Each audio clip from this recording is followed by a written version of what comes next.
SOS Islam te présente une traduction auditive des différents passages de cours de savants. Quiconque est sincère et véridique envers Allah, Allah sera véridique envers lui. Ô vous les étudiants en sciences, sachez que le Coran est la chose la plus grande que vous pouvez apprendre par cœur. Et aussi, ne négligez pas de lire le Coran.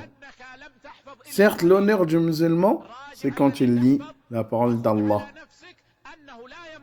Parmi les conseils que nos professeurs nous donnaient lorsque nous étions plus jeunes, eh bien, ils nous disaient, le moindre qu'un étudiant en sciences qui veut acquérir de la science puisse faire, c'est d'aller à la mosquée lors du premier appel à la prière, celui qui indique l'heure de rentrée de la prière, c'est-à-dire l'adhan.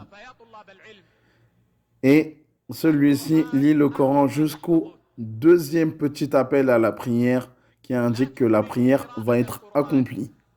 C'est ce qu'on appelle l'iqama.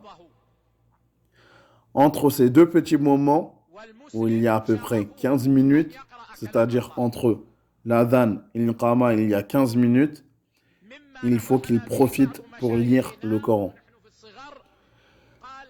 Et pour ce qui est de la révision, fais que ta révision soit lorsque tu te lèves peu de temps avant l'aube. Car il est très conseillé de se lever un peu avant l'aube pour faire quelques unités de prière. Et pour ce qui est de l'apprentissage du Coran, fais que ton apprentissage du Coran soit après la prière de l'aube. Ne serait-ce que d'essayer d'en apprendre un verset du Coran par jour.